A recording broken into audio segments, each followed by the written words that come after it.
Welcome to the video. I have quite an exciting one planned for today. Now, I've had a little hiatus of heading into London and shooting. If you've watched previous videos, I was heading in all the time. It is one of my favourite cities. I'm not quite sure what happened, but over the summer, something just didn't quite sit right with me, and I just kind of lost my love and my passion for going in a little bit, and I was getting a bit vexed by the city kind of vibe.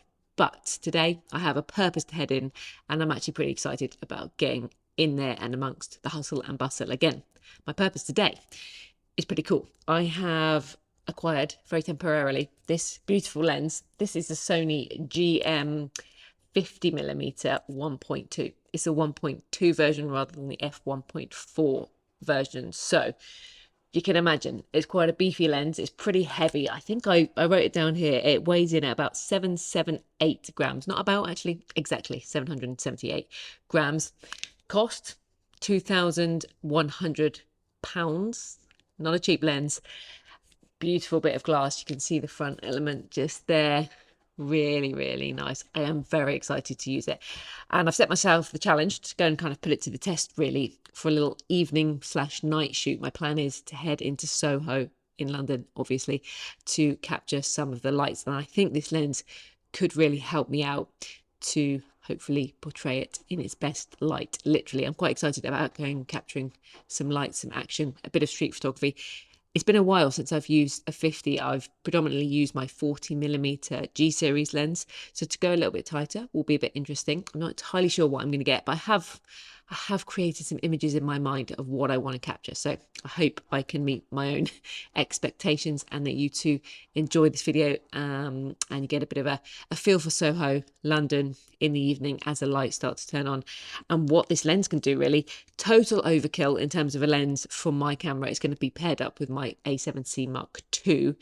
Ridiculously big, probably bigger, maybe even heavier than the camera itself. Ooh, I'll put the weights up. I'll actually do a weight comparison. It feels heavier.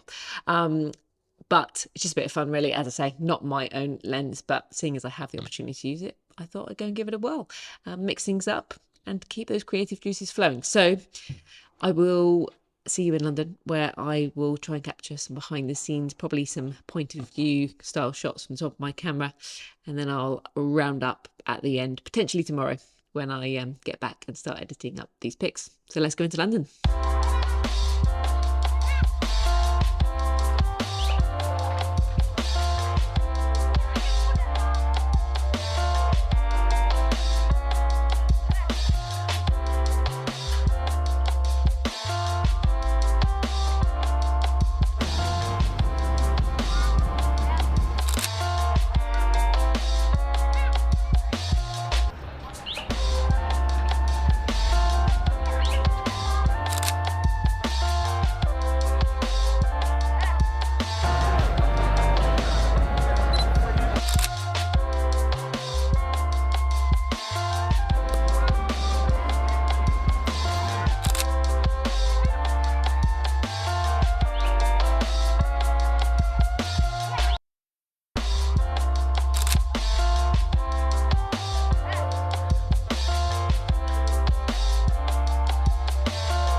Okay, so here we are, post-shoot debrief with the Sony A7cii Mark II and the GM 50mm 1.2 prime lens.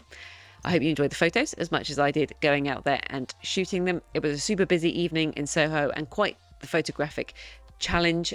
I am still very much learning the art of street photography and these kind of candid style shots, especially at night. It was potentially just that little bit too busy, and that I was struggling a little bit to get clear compositions and try and create those images that I had gone out with in my mind. However, I did get a couple of winner shots that I'm really, really pleased with it, and I do believe that the 1.2 did help me out on this evening's shoot.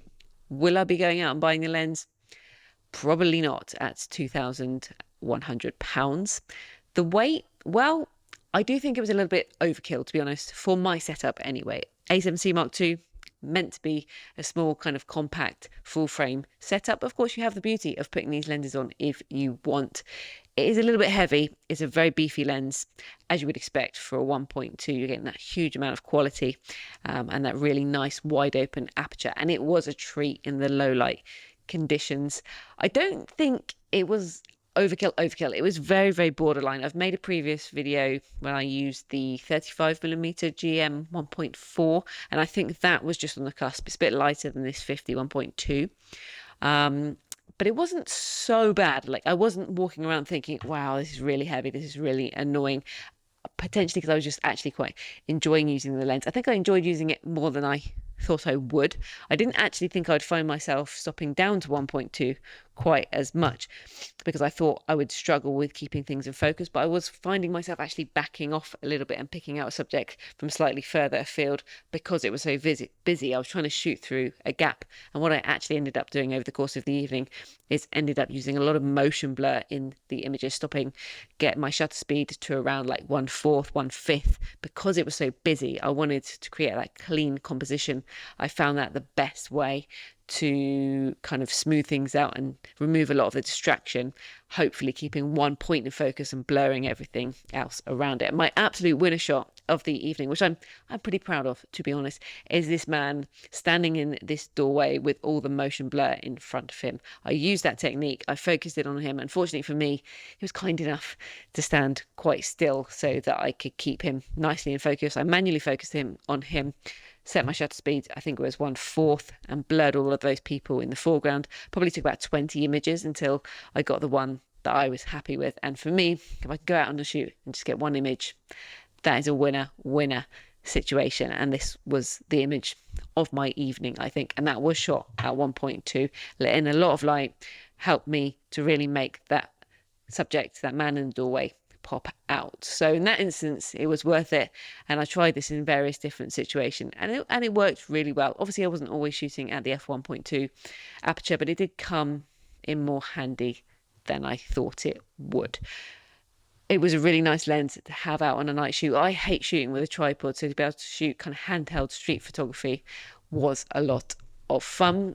An additional image that I actually shot on my way to Soho, which I'm really, really happy with, mostly because it's a new composition, not anything to do with this lens, but it was a really nice image across the Thames, capturing the city in the background, and there was an RNLI lifeboat station in the foreground. I'm pretty sure it's a new logo on top of the building. I thought it made a really nice foreground subject and then captured the city in the background.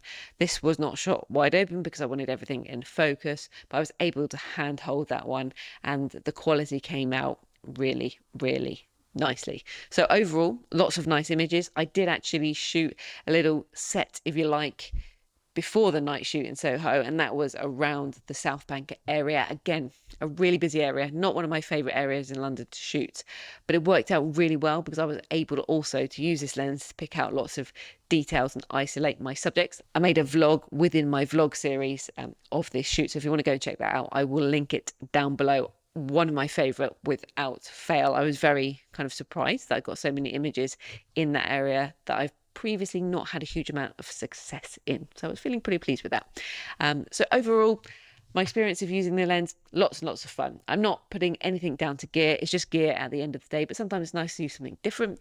It's nice to use something of a very high quality. I have to be honest, the quality of the images came out, but at the end of the day, it's just the lens. And I guess maybe it just gave me a bit of confidence to go and shoot well, or just put me in a good mood to go out there with my camera. So maybe if you like, you can get your hands on some different lenses. They're good fun to try, good to mix it up and try different focal lengths at different times as well. And maybe consider borrowing some more, or maybe even renting some. I'd be quite keen to hire like a really super telephoto lens, take it out and shoot something. But it keeps the creative juices flowing, and street photography and street night photography is something that I really want to do more of in the future.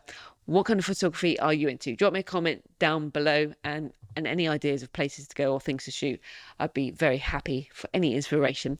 I do hope you enjoyed this video. Overall, you can get your hands on a 1.2. Lots and lots of fun. So thank you for watching, and I will look forward to seeing you in the next video.